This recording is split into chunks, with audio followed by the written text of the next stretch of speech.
We're going to talk about streaming. There's so many streaming platforms out there. So we're going to talk about how to stream, what you can watch. Is there another question? Yeah. Oh, yes. Okay. I see what is streaming? Streaming is viewing television, movies, and other programming through an internet connection. The main ways to access streaming content are through a smart TV, a peripheral device, such as a Roku, smartphone, or Blu-ray player, or a computer or phone. There's a lot of different devices that you could use. You can pay for streaming content on a month-to-month basis without signing a long-term contract. Now, where to start? To get started with streaming, you will need to have both the hardware and the software. Hardware is the term for the devices you use to watch programming. Software are the apps that you use to watch the program. There are many ways to watch things, many examples of hardware. These include, but are not limited to, Roku devices, Apple TV, Amazon Fire Stick and Cube, smart TVs, that's where the apps are built right into your TV. If your TV has a Netflix button or a Hulu button, that means that you have a smart TV and the apps are built right into the TV. Your tablet or smartphone, a laptop or desktop computer, and many game consoles such as the Xbox and the PlayStation. The examples of software or apps that you can use to watch the programming include Netflix, Hulu, Amazon Prime, HBO Max, Sling TV, and Disney Plus. But there are many, many more. In order to stream, you will need to have a high-speed internet connection. In the East Greenbush area, your two main options for high-speed internet are Spectrum, which was formerly Time Warner Cable, and Verizon DSL. If you don't already have DSL, you will also need to have a landline from Verizon. Verizon Fios is faster than DSL, but is not available in all areas. I last checked just the other day, and it was not. I live in East Greenbush, and it said it was not available. Fios is only available, they have to specially wire it. They use a different kind of cable, fiber cable, and we just don't have that in East Greenbush. I don't know if we ever will. One day, hopefully. You may also have the option of a mobile hotspot through your cell phone provider for an additional fee. But if you go this route, be sure to see if the mobile hotspot can handle high bandwidth. When you stream videos, it takes a lot of data if you have a data plan on your phone. And also check your data plan to see what your data allotment is for each month. And if you're going to use it solely to use a mobile hotspot to stream, you need to have a pretty decent data plan. Depending on where you live, you may also have the option to use Fairpoint Internet. You can check their availability on their website. That's one of the links that's in that document that we talked about at the beginning. Additionally, there are satellite-based internet from Dish and DirecTV. You can check to see their websites to see if they're in your area. Keep in mind with satellite internet, it is often based on how the weather is, on what kind of connection that you'll get. So if it's a rainstorm or a snowstorm, you might not be able to have that in your area. Once you have your high-speed internet set up, the next thing you'll need is a device that's capable of streaming. There are many types of devices that can stream. These include, but are not limited to, smart TVs, Roku devices, Apple TV, Amazon Fire Stick and Cube, Google Chromecast, a Blu-ray that has streaming capabilities. So if your Blu-ray player remote has a Netflix button, or if before it doesn't just play Blu-rays or DVDs, you get a menu, that would be, you could stream that way. Game consoles like the Xbox, Wii U, PS4, and PS5, and tablets and smartphones. Now, one of the most popular devices is a Roku. There are several types of Roku devices, such as the stick, which is on the left here, that connects to the HDMI port on your TV. And other Roku devices that are standalone and connect to your TV and HDMI wire. That's this one on the right. Once you purchase a Roku, there are no monthly fees associated with the device. There are also smart TVs with the Roku platform built in. These are called Roku TVs. So it's sort of an all-in-one. I actually have a Roku TV. You turn on the TV and you just see the Roku main screen. This is the Roku main screen. We're going to get a demo of this later on. You see on the left, you have the menu where you can access different things, and these are the different apps that you can use to watch content. Another popular streaming device is the Amazon Fire TV, which offers the Fire Stick and Fire Cube. Like the Roku, there are smart TVs that have the Amazon Fire platform built in.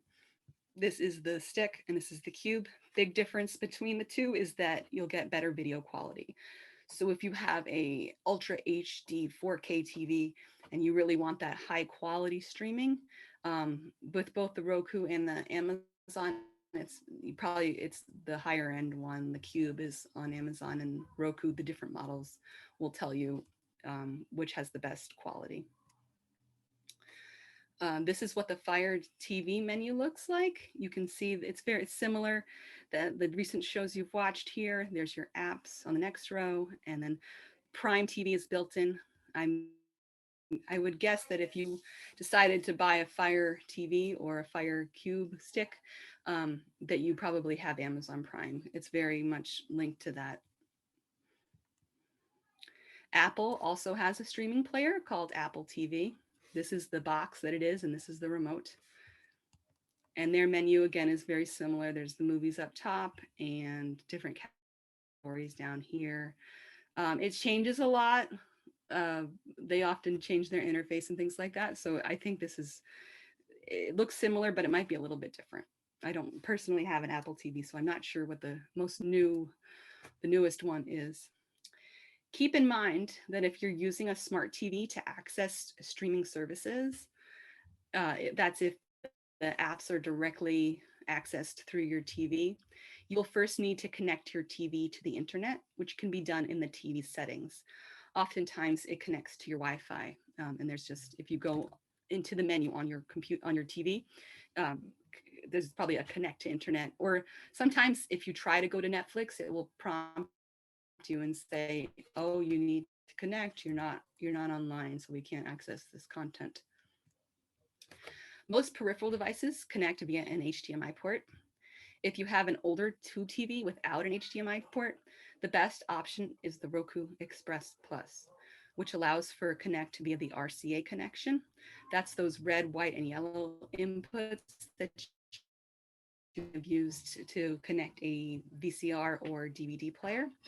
The downside to this option is that the video quality will not be as good with that type of connection as it is with an HDMI. I have seen what it looks like, and it looks kind of awkward because most tube TVs are square, and nowadays content is often produced widescreen, which is a different aspect ratio. So it just looks kind of odd when you stream when you stream content that is widescreen, which is the 16:9, on a flat tube TV, which is a 4:3. So you can do it, but it might not look as good, and it actually will. Now we're going to take another short break for questions.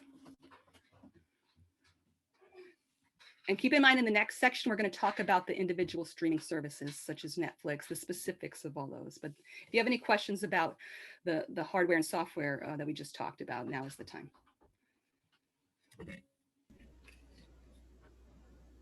Can I say something verbally? Oh, yeah, go ahead. I don't know how to say this succinctly written up, but I have a DVD player, which I think is Blu-ray, but I don't know whether that's enough hardware to use one of to do Netflix or whatever. When you turn, so when you put I guess right now when you put a Blu-ray or a DVD in, it just probably starts playing on its own by Well, no, itself. actually, a screen comes up and you get choices, and it does say Netflix and some other things. It can, you can Oh yes, then go ahead. you could stream with that. Yes, you would just need to connect it to the internet first. Some of the Blu-ray ones are wired connections. That means you have to put a plug, an Ethernet plug, directly from the player to your router or modem to get the internet. But a lot of them are Wi-Fi as well. I actually have mine is wired, so just keeping that in mind that you might need to have it right next to your internet, your router or modem. That wouldn't be possible. But Would there be a menu for me to connect to my? yeah, there should be a menu that will tell you if it can connect via Wi-Fi or not. It should say the brands are different, but it should say something like connect, or you can try opening Netflix or one of those things, and it might prompt you that way as well. Don't worry if you don't have a Netflix account. All it will do is take you to a login screen. So you can try doing that and see what happens. If you if you do that, it might prompt you to log in with your Wi-Fi, or it might say just connect to the internet. Oh, okay. I just have to try things. Yeah, just yeah, it's if you open any of those things, nothing. It's not going to sign you up or anything. All it's going to do is take you. If it's connected to the internet, it'll just take you to a login screen, and it'll say, "Oh, do you want to try Netflix? You get a trial. Da da da da. You can sign in here. Great content." And yeah, just trying it and seeing what it does is if you want to see if it's already connected to the internet or if it will prompt you to connect to the internet. Thank you. You're welcome. We have another question here that asks if you have to hardwire to the internet and not use Wi Fi to stream.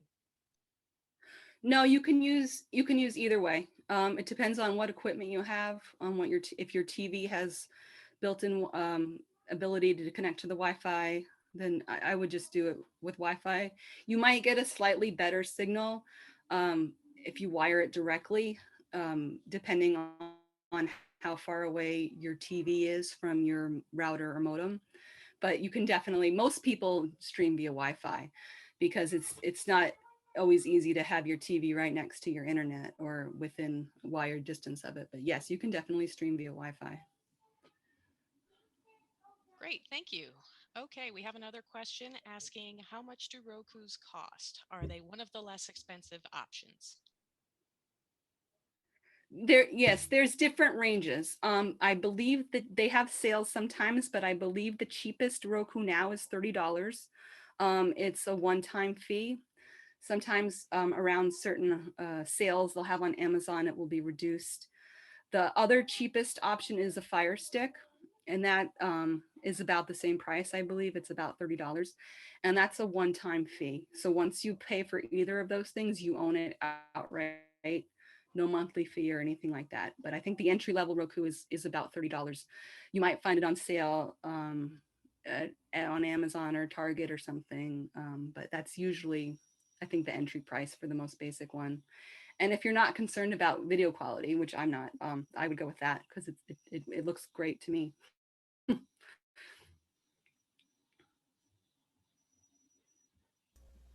I The have Apple TV is more expensive. Sorry.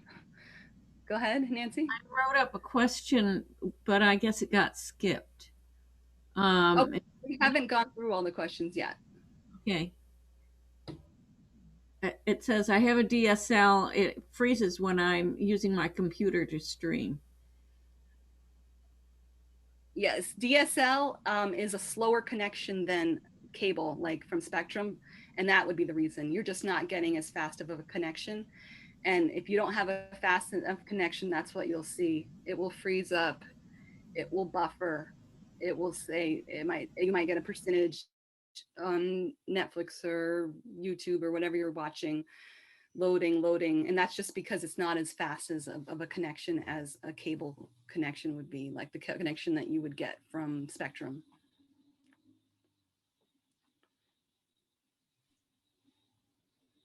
Thanks. Okay, we have another one.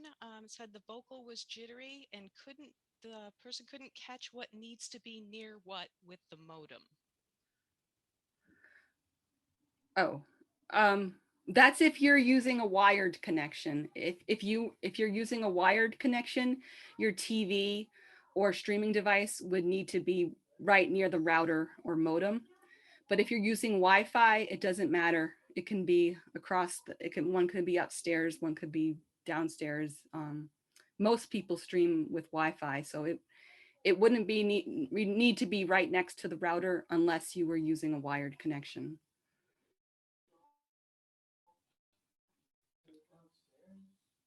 Okay, a follow-up question is so the Roku needs to be modem. Actually, if you're asking if it needs to be plugged into the modem, it doesn't. It just needs to be connected either by wired or Wi-Fi.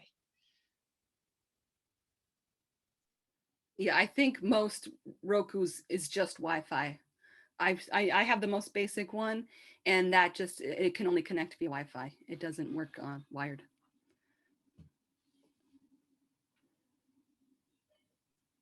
Okay, I think that's all we have in chat for now.